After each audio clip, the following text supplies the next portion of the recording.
প্রিয় ছাত্রছাত্রীরা, আজকের ক্লাসে পুনরায় তোমাদেরকে স্বাগত। আজকের যে ক্লাসটা আমরা করব সেই ক্লাসটা সাধারণত আমাদের যেটুকু পর্বত সংক্রান্ত বিষয়ে যে বিভাগ আমরা পর্যায়ক্রমিকভাবে আলোচনা শুরু করেছিলাম তার অন্তিম যে বিভাগ, সেই অন্তিম বিভাগে এসে উপস্থিত হয়েছি আমরা। আজকে অন্তিম বিভাগে সেই পর্বত অর্থাৎ যে টপিকটা আমরা আলোচনা করব সেটা হচ্ছে ক্ষয়জাত পর্বত বা অবশিষ্ট পর্বত। আজকের এই আলোচনার মাধ্যমে আমরা পর্বতের যে বিভাগগুলো শুরু করেছিলাম সেই বিষয়টা সমাপ্ত হবে। পরবর্তী ক্লাসে আমরা পর্বতের গুরুত্ব আলোচনা করব এবং তারপর আমরা পর্বত সংক্রান্ত কী কী সম্ভাব্য প্রশ্নাবলী হতে পারে সেটার একটা ক্লাস করার পর আমরা মালভূমিতে অর্থাৎ মালভূমি ভূমিরূপে যাব। আজকের ক্লাসটা তোমরা দেখতেই পাচ্ছ, ওপরে লেখাই আছে যে আমাদের নবম শ্রেণীর কোন অধ্যায়টা আমরা পড়ছি, চতুর্থ অধ্যায়। নাম দেওয়া আছে এটা ভূমিরূপ গঠনকারী প্রক্রিয়া, পৃথিবীর বিভিন্ন ভূমিরূপ। টপিক লেখা আছে দেখো, ক্ষয়জাত বা অবশিষ্ট পর্বত। আচ্ছা, প্রথমেই এই আলোচনা করার আগে ক্ষয়জাত পর্বত কেন বলা হচ্ছে, তার মানে স্বাভাবিকভাবে এখান থেকে বোঝা যাচ্ছে যে এই পর্বত ক্ষয়প্রাপ্ত হয়ে বর্তমান অবস্থায় এসেছে, তাই জন্য ক্ষয়জাত পর্বত আমরা বলছি।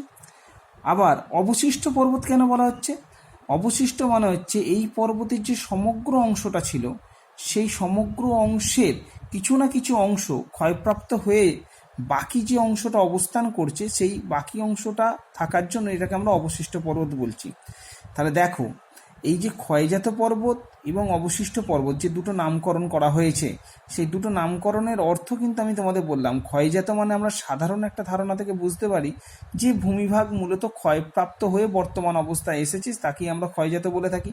আর পর্বতের ক্ষেত্রে নিশ্চয়ই কোনো উচ্চভূমি বা কোনো প্রাচীন পর্বত বা কোনো উচ্চ মালভূমি অঞ্চল ক্ষয়প্রাপ্ত হয়ে বর্তমান অবস্থায় এসেছে, তাই জন্য ক্ষয়জাত পর্বত। আবার এর আরেক নাম অবশিষ্ট পর্বত। কেন অবশিষ্ট পর্বত বলা হয়? তার প্রধান কারণ, অবশিষ্ট মানে কি যেটা পড়ে থাকছে, তার মানে নিশ্চয়ই সেই ভূমিরূপটার সমগ্র অংশ কিছু না কিছু অন্য পদার্থ দিয়ে গঠিত হয়েছিল, তার বাকি যে অংশটা এখন অবশিষ্ট আছে সেটা নিশ্চয়ই ক্ষয়প্রাপ্ত হয়নি বা কম ক্ষয়প্রাপ্ত হয়েছে।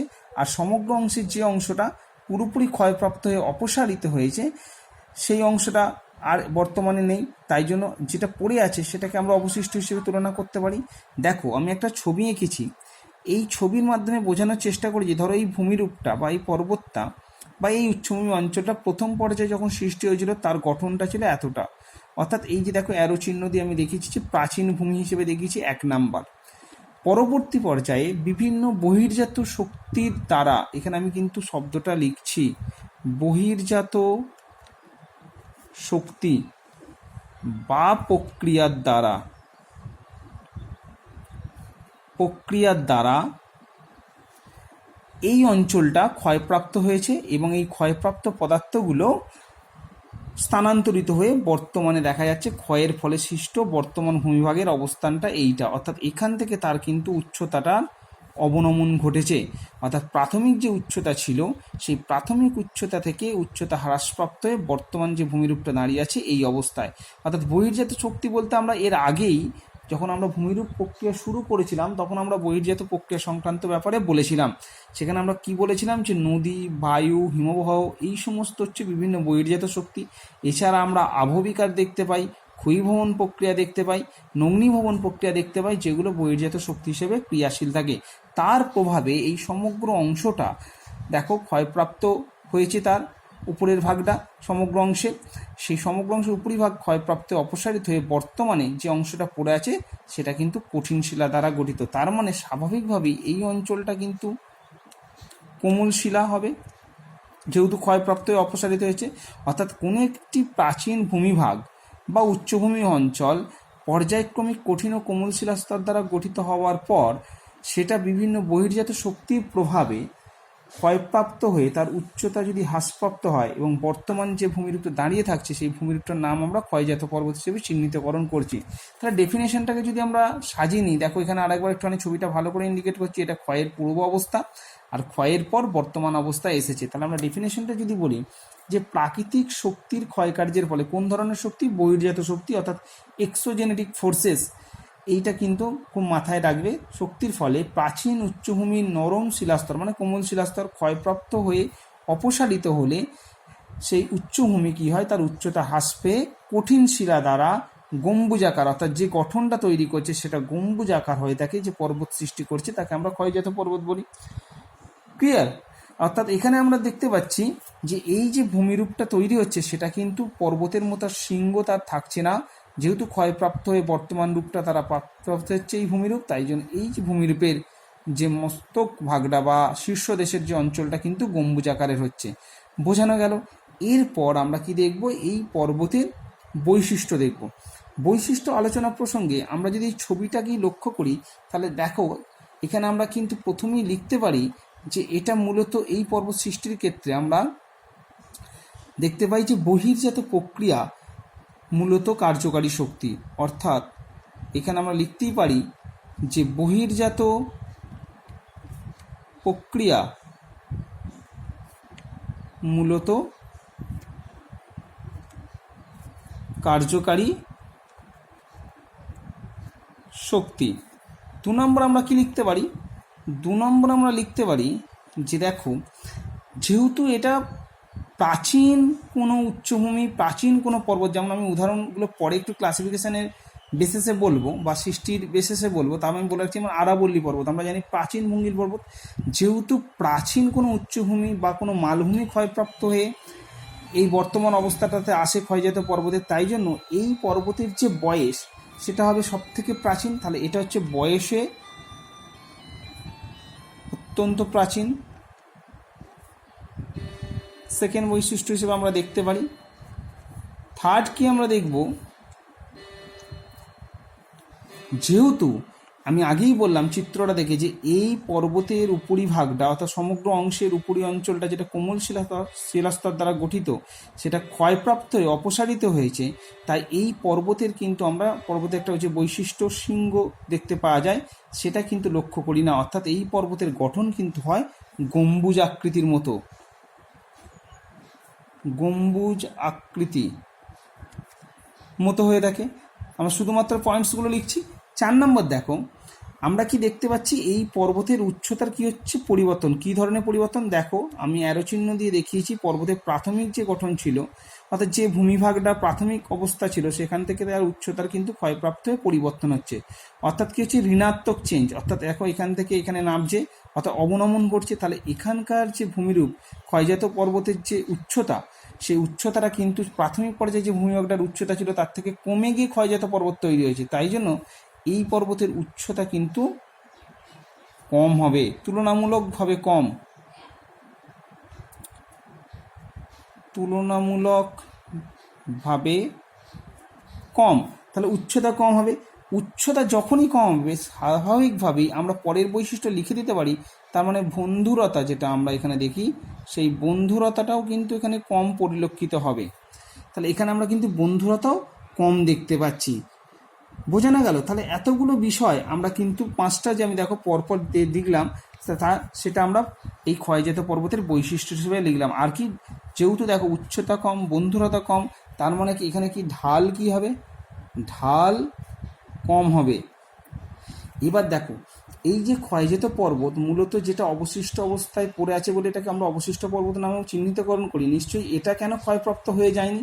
তার মানে নিশ্চয়ই যে অংশটা পড়ে আছে, আমি ওই জন্য ছবিতে দেখো লিখে দিয়েছি আঁকার উপরে, যেটা কঠিন শিলা দ্বারা গঠিত, অর্থাৎ এটা প্রধানত রূপান্তরিত কিংবা আগ্নেয় শিলা দ্বারা গঠিত অঞ্চল বা অংশ। তার মানে এটা কি হচ্ছে, কঠিন শিলা দ্বারা গঠিত, কঠিন শিলা। বোঝা গেল? কঠিন শিলা দ্বারা গঠিত আমরা লিখলাম, এবং সেটা প্রধানত কি, আগ্নেয় শিলা কিংবা সেটা রূপান্তরিত শিলা হবে।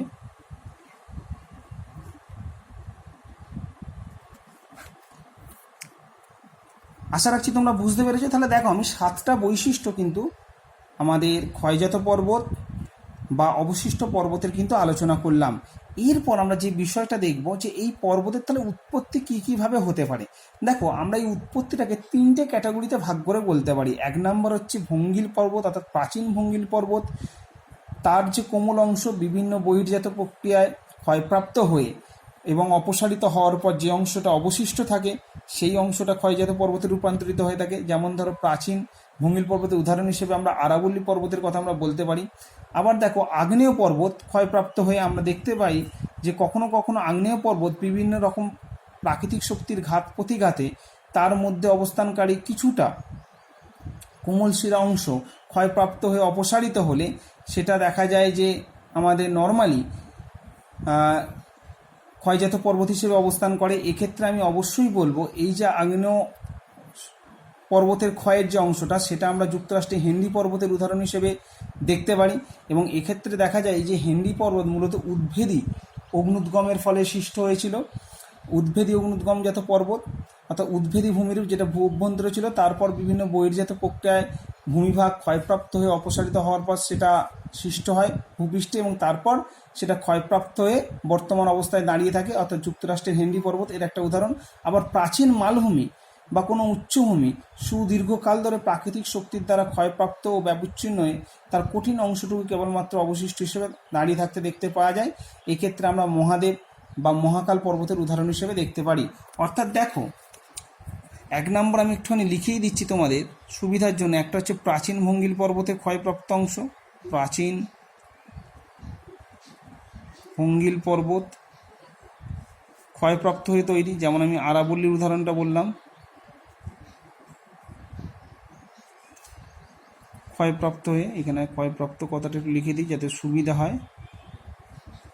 আরাবল্লী। 2 নম্বর আগ্নেয় পর্বত ক্ষয়প্রাপ্ত হয়ে হতে পারে। আগ্নেয় পর্বত ক্ষয়প্রাপ্ত হয়ে হতে পারে। সেখানে আমরা যুক্তরাষ্ট্রে হেনরি পর্বতের কথা বললাম, হেনরি পর্বত। অ্যাকচুয়ালি এই যে হেনরি পর্বত আমি একটুখানি যখন বললাম তখন বললাম যে উদ্ভেদী ভূমিরূপ। উদ্ভেদী ভূমিরূপ কাকে বলে আমরা দেখবে এর আগের ঠিক ক্লাসটায় দেখিয়েছিলাম যে নিঃসারী ভূমিরূপের কথা বলেছিলাম ক্যালডেরা প্রসঙ্গে। এখানে আমি উদ্ভেদী ভূমিরূপটাও কেন বললাম? উদ্ভেদী ভূমিরূপ হচ্ছে যখন ভূ অভ্যন্তরস্থ ম্যাগমা ওয়েভ ভূপৃষ্ঠের বাইরে বেরিয়ে আসতে না পেরে ভূপৃষ্ঠের ঠিক নিচে, মানে একদম ভূপৃষ্ঠের সামান্য নিচেই সঞ্চিত হয়ে যে ভূমিরূপ তৈরি করে তাকে বলা হয় উদ্ভেদী ভূমিরূপ। অর্থাৎ দেখো, এখানে আমি একটা ছোট্ট স্কেচ করে বুঝিয়ে দিচ্ছি।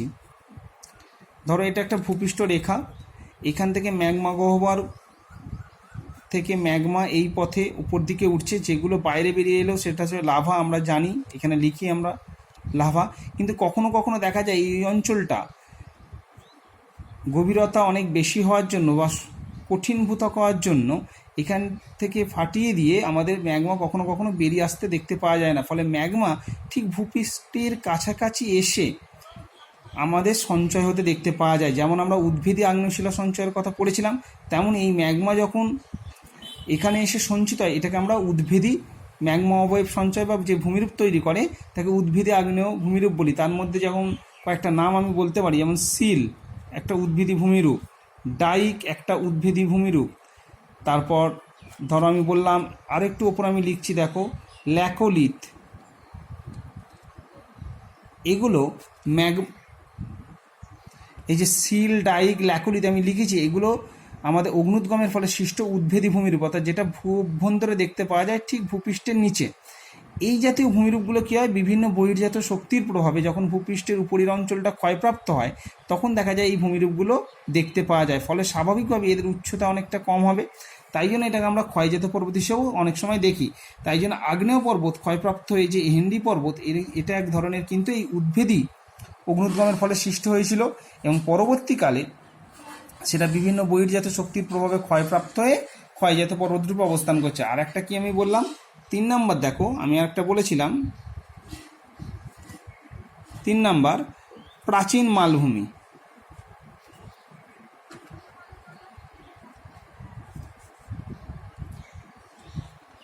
ক্ষয়প্রাপ্ত হয়ে এক্ষেত্রে আমরা কাকে কী ধরনের উদাহরণ দেব? মহাদেব বা মহাকাল পর্বতের কথা বলতে পারি। মহাদেব মহাদেব বা মহাকাল। তোমাদের বইয়েতে হয়তো উদাহরণ হিসেবে থাকবে, তোমরা সেখান থেকেও পড়তে পারো। অর্থাৎ এক্ষেত্রেও আমরা দেখতে পাই যে প্রাচীন কোনো মালভূমি বা কোনো সিল্ড অঞ্চল হতে পারে, সেটা ক্ষয়প্রাপ্ত বিভিন্ন বহির্জাত শক্তির প্রভাবে ক্ষয়প্রাপ্ত ও ব্যবচ্ছিন্ন হয়ে এই ধরনের পর্বত হিসেবে অবস্থান করেছে। তার মধ্যে মহাদেব বা মহাকাল পর্বত খুব গুরুত্বপূর্ণ হিসেবে আমি উদাহরণ হিসেবে বললাম। আশা রাখছি তোমরা ক্ষয়জাত পর্বতের ক্লাসটা বুঝতে পেরেছো। অত্যন্ত সহজভাবে বলেছি। এবং উদ্ভিদী যে বিষয়টা বললাম সেই প্রসঙ্গে একটা কথা একটুখানি বলে রাখি। আমি আগের ক্লাসে ক্যালডেরার কথাটা বলেছিলাম। ক্যালডেরা যে ভূমিরূপটা, একজন কমেন্ট করেছিল যে স্যার একটুখানি বুঝতে পারিনি, আরেকবার যদি বলেন তাহলে ভালো হয়। আমি যখন প্রশ্ন দেবো তখন তোমাদের এই ক্যালডেরা বিষয়টা একটুখানি বলে দেবো, সুতরাং চিন্তার কোনো কারণ নেই। তোমাদের যতটুকু পারি আমি সাহায্য করব, যতটা আমার পক্ষ থেকে সম্ভব হয় এই লকডাউন পিরিয়ডে। আশা রাখছি তোমরা ক্লাস বুঝতে পেরেছো। পরবর্তী ক্লাস আমরা যেটা করব সেটা হচ্ছে পর্বতের গুরুত্ব সংক্রান্ত বিষয়ে আলোচনা করব, এবং দেন আমরা প্রশ্ন কিছু দেবো। প্রশ্নগুলো তোমরা বাড়িতে হোমওয়ার্ক হিসেবে তৈরি করবে, এবং তোমাদের উত্তর তৈরি করতে গেলে যেটা আমি আগেও বলেছি, ক্লাসকে কিন্তু খুব সিরিয়ালি ফলো করতে হবে। আশা রাখছি তোমরা সেটা করছো, এবং যারা পরে এসে দেখছো তাদেরকে আমি আবার বলবো যে পরপর ক্লাসগুলো তোমরা দেখে আসবে, যাতে তোমাদের বুঝতে কোনো ধরনের অসুবিধা না হয়। সবাই ভালো থাকো, সুস্থ থাকো, এবং পরবর্তী ক্লাস পর্বতের গুরুত্ব সেই ক্লাসটার জন্য প্রস্তুত থাকো। এবং পড়া কিন্তু রেগুলার বেসিসে একটু তৈরি করে রাখলে ভালো হয়, যাতে তোমাদের ক্ষেত্রে খুব প্রেশার না হয়।